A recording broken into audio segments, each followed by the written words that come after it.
Hey guys, स्वागत है आपका हमारे चैनल पे जिसका नाम है स्पोर्ट्स हब। तो दोस्तों आज हम रिव्यू करने वाले इंडिया वर्सेस अफगानिस्तान का मैच जो कि हुआ था कल। तो बिना किसी देरी के चलिए वीडियो शुरू करते हैं।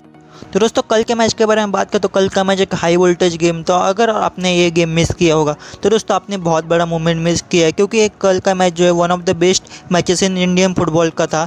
तो अगर आपने ये मैच मिस किया हो और अगर आप इंडियन फुटबॉल के फैन हो तो दोस्तों आपने बहुत बड़ी गलती कर दी है। दोस्तों स्टार्ट करते हैं लाइनअप और फॉर्मेशन के साथ। तो लाइनअप आप स्क्रीन पर देख सकते हो। लाइनअप में बहुत सारे चेंजेस थे और फॉर्मेशन 4-3-3 था, लेकिन प्लेयर के पोजीशन में बहुत सारे चेंजेस थे। डिफेंसिव लाइन देखे और गोलकीपिंग देखे तो सेम थे प्लेयर्स, उसमें कोई चेंजेस नहीं। लेकिन मिडफील्ड में बहुत सारे चेंजेस देखने को मिले, जैसे सुरेश सिंह वेंजम एज सीडीएम खेल रहे थे, वही Jackson Singh as a central midfielder, और जो अपने लिस्टन कोलस उनको एक नया रोल दिया गया था, कैम यानी कि नंबर 10 के पोजीशन पर उनको वहाँ पे खिलाया गया था, जो कि वो सबसे अपने लाइफ में पहली बार वो रोल निभा रहे थे। Ashique Kuren as a left winger और Sunil Chhetri as a forward, और मनवीर सिंह को इस बार मौका मिल गया। दोस्तों बात करते हैं फर्स्ट हाफ की। तो फर्स्ट हाफ में हमने काफ़ी अच्छी फुटबॉल खेली, एक ब्रांड ऑफ फुटबॉल खेली और ये देखकर काफ़ी दिल खुश हो गया। लेकिन प्रॉब्लम थी कि जो चांसेस थे वो हम कन्वर्ट नहीं कर पाए और अटैकिंग थर्ड में वो क्लिनिकलनेस बहुत कम दिख रही थी। लेकिन एक अच्छी बात मुझे कल के मैच में दिखी, एक पॉजिटिव थिंग वो थी कि हमने कल के मैच में पूरे पहले मिनट से प्लेयर्स के अंदर वो इंटेंट दिख रहे थे, वो जितने की भूख दिख रही थी, जो कि पिछले मैच में नहीं दिख रही थी।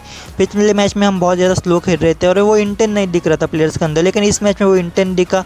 और ये बात देखकर काफ़ी खुश हुआ कि प्लेयर्स जो अपने आप में इंप्रूवमेंट ला रहे हैं हर मैच के बाद। तो ये अच्छी बात है इंडियन फुटबॉल के लिए। लेकिन कल के मैच में मुझे एक लगी मिडफील्ड में वो नंबर 10 मुझे कहीं ना कहीं लैक कर रहा था। नंबर 10 ऐसा प्लेयर जो बॉल को प्रॉपरली होल्ड करे और एक अच्छी पासिंग लाए। अब लिस्टन को हमने नंबर 10 तो स्टार्ट किया था, लेकिन यार लिस्टन एक नंबर 10 नहीं है, वो लेफ्ट विंगर है, उनका इम्पैक्ट लेफ्ट विंग पर ही ज़्यादा है। अगर उनकी जगह हम ब्रैंडन को नंबर 10 खिलाता और लिस्टन तो लेफ्ट विंग खेलते तो शायद अच्छा होता, ताकि ब्रैंडन एक अटैकिंग मिडफील्डर है और उनको मालूम है नंबर 10 कैसे खेलना है, तो वो अच्छे से बॉल होल्ड करते हैं और उनकी डिसीजन भी काफ़ी अच्छी होती है वहाँ पे कब किस प्लेयर को पास करना है, जो कि लिस्टन की तरफ से मुझे दिख नहीं रहे थे, क्योंकि वो कभी कभी हेवी टच ले रहे थे। जब ड्रिबल कर रहे थे तो कहीं ना कहीं बंदे उनको स्टॉप कर रहे थे और उनके ऊपर फाउल भी बहुत हो रहे थे। तो शायद मेरे हिसाब से वो डिसीजन लिस्टन को नंबर 10 खिलाना कहीं ना कहीं मेरे हिसाब से गलत था। फर्स्ट हाफ में चांसेस की बात करें तो 2 क्लोज चांसेस थे हमारे पास, दोनों भी कॉर्नर्स की तरफ से आए थे और रोशन सिंह ने वो कॉर्नर्स लिए थे। और उनके जो कॉर्नर स्पेशलिस्ट एक तरह से कह सकते हैं, क्योंकि उनके कॉर्नर्स काफ़ी अच्छे होते हैं और एक प्रॉपर बॉल उनकी तरफ से आती है। अब दोनों में से एक अनवर के पास था और एक सुनील छेत्री सर के पास था। अब 2 चांसेस में से एक भी चांसेस अगर हम ऑन टारगेट लगते तो शायद हमारे पास वो गोल मिल जाता, लेकिन वो दोनों भी टारगेट ऑफ टारगेट थे। अगर दोनों में से एक टारगेट ऑन टारगेट होता तो शायद वहाँ पे गोल हो सकता था। अब आते हैं सेकंड हाफ है। तो सेकंड हाफ काफ़ी ज़्यादा इंटेंस रहा और मैच के जो क्लोज मोमेंट है वो सेकंड हाफ में हुए और जो बेस्ट मोमेंट है वो भी सेकंड हाफ में हुए। तो काफ़ी ज़्यादा इंटेंस रहा सेकंड हाफ। सेकंड हाफ के स्टार्टिंग से हमने कोई सब्स्टिट्यूट नहीं किया, लेकिन 60 मिनट पर हमने लिस्टन को सब्स्टिट्यूट किया और उनकी जगह ब्रैंडन को लाया गया। लेकिन लिस्टन के जाने के बाद वो कहीं ना कहीं अटैकिंग प्लेयर हमारी तरफ से कम दिखने को मिली और हम बार बार जो पोजीशन इजीली लूज़ कर रहे थे और जो अफगानिस्तान की तरफ से भी अटैक काफ़ी बढ़ गए थे।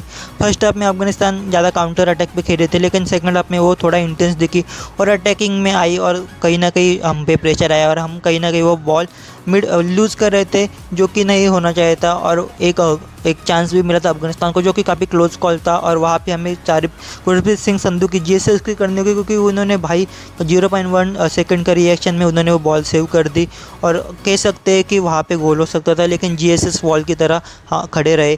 लेकिन उसके बावजूद भी हमने चांसेस क्रिएट किए थे, जहाँ पे हमने एक फ़ायदा लिया कि जो अफगानिस्तान थी वो अटैकिंग बहुत ज़्यादा कर रहे थे, जिसकी वजह से जो है स्पेसेस खुल गए थे हमारे लिए और हमने जो है चांसेस भी क्रिएट किए, जिसमें से एक चांस था आशिक कुरेन का, जिन्होंने फर्स्ट टाइम शॉट लिया था। अब थोड़ी वाइड बॉल चली गई, अगर जो बॉल थे और अंदर रहते तो शायद वो ऑन टारगेट रहती और एक वर्ल्ड क्लास गोल देखने को मिलता था, लेकिन वो एक काफ़ी बढ़िया चांस था। उसके अलावा जैक्सन सिंह को एक हेडर मिला था, लेकिन वो भी कन्वर्ट नहीं कर पाए।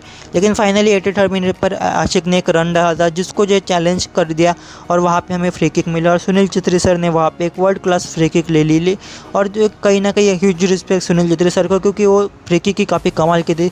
लियो मेसी और रोनाल्डो की याद दिला जी उस फ्री किक ने, और ये शो करता है कि सुनील छेत्री सर कितने टैलेंटेड और वर्ल्ड क्लास प्लेयर है। और सुनील छेत्री सर को रिप्लेस करना आसान बात तो नहीं है, क्योंकि यार वो ग्रेटेस्ट ऑफ ऑल टाइम है इंडियन फुटबॉल में, तो गोट है हमारे लिए सुनील छेत्री सर हमारे। और जो फ्री किक भी देखे थे और 5 मैन वॉल थी अफगानिस्तान के, और अफगानिस्तान के प्लेयर हमको मालूम है कितने फिजिकली स्ट्रांग है और उनकी हाइट भी देखे, तो उनको बीट करके अफगानिस्तान के गोलकीपर को बीट करना एक क्लासिक जो है फ्री किक किक ली थी, लेकिन यार वो फ्री किक कम सेलिब्रेशन ज़्यादा देर नहीं कर पाए क्योंकि 2 मिनट बाद ही अफगानिस्तान ने वो इक्वलाइज़र मारा और कहीं ना कहीं संदेश जिंगन की गलती थी जहाँ पे उन्होंने बॉल बाहर दे दी और कॉर्नर मिला अफगानिस्तान को। अगर वो बॉल रिकवर करके बॉल पोजीशन में रखते तो शायद वो कॉर्नर उनको नहीं मिलता। और गलती कॉर्नर में ये थी कि सुनील चेत्री सर उस प्लेयर को मार करते जिन्होंने गोल मारा, जबकि मनवीर को मार करना चाहिए क्योंकि मनवीर ज़्यादा फिजिकल है सुनील चेत्री से, क्योंकि हाइट भी मनवीर की काफ़ी अच्छा है। तो मनवीर को वहाँ पे मार्क करना चाहता है, लेकिन सुनील चेत्री सर ने किया और सुनील चेत्री सर को वो ईजिली वो बीट कर दिए एरियल ड्यूअर में अफगानिस्तान के प्लेयर ने। तो वहाँ पे गलती हुई, लेकिन उसके बाद जो है कहीं ना कहीं मूड ऑफ तो मेरा भी हो गया था यार। मतलब वो गोल होने के बाद मेरा पूरा मूड ऑफ होता। मैंने मतलब पूरा खाना भी नहीं खाया, आधा खाना खाया और वहीं से जो है मैच देखना स्टार्ट किया। घर वाले मुझे डांट रहे थे पूरा खाना तो खा, लेकिन मेरा मूड ही ऑफ था तो क्या ही बोलूँ मैं। लेकिन सहल अब्दुल समद हमारे गोल्डन बॉय आए 90 मिनट पर, उनको सब्स्टिट्यूट किया गया सुनील चेत्री सर की जगह। और आशिक कुरियन का एक बढ़िया सा ड्रिबल और एक बढ़िया पास 2 प्लेयर्स के बीच में से और सहल की एक वर्ल्ड क्लास फिनिश, और उसी के साथ इंडिया 2-1 से जीत जाती है और एक काफ़ी बढ़िया फिनिश गोल्डन बॉय सहल की तरफ से। तो दोस्तों ये था कंप्लीट रिव्यू कल के मैच का। कल का मैच काफ़ी इंपॉर्टेंट और बेस्ट मैच था इंडियन फुटबॉल का, और इसी के साथ हम सेकंड स्पॉट पर है और हांगकांग फर्स्ट स्पॉट पे। लेकिन सिर्फ गोल डिफरेंस का मैटर हुआ है, लेकिन उसके अलावा देखें तो दोनों के पॉइंट सेम है। अगर अगला मैच हमारा हांगकांग के खिलाफ अगर ये मैच जीत जाता है तो हम इजीली जो है अगले राउंड के लिए क्वालिफाई करेंगे। तो बेस्ट ऑफ लक इंडिया के लिए, क्योंकि हमें अगला मैच जीतना है, क्योंकि डू और डाई मैच है। तो मिलता हूँ मैं आपको अगले वीडियो में, तब तक take care, tata bye bye.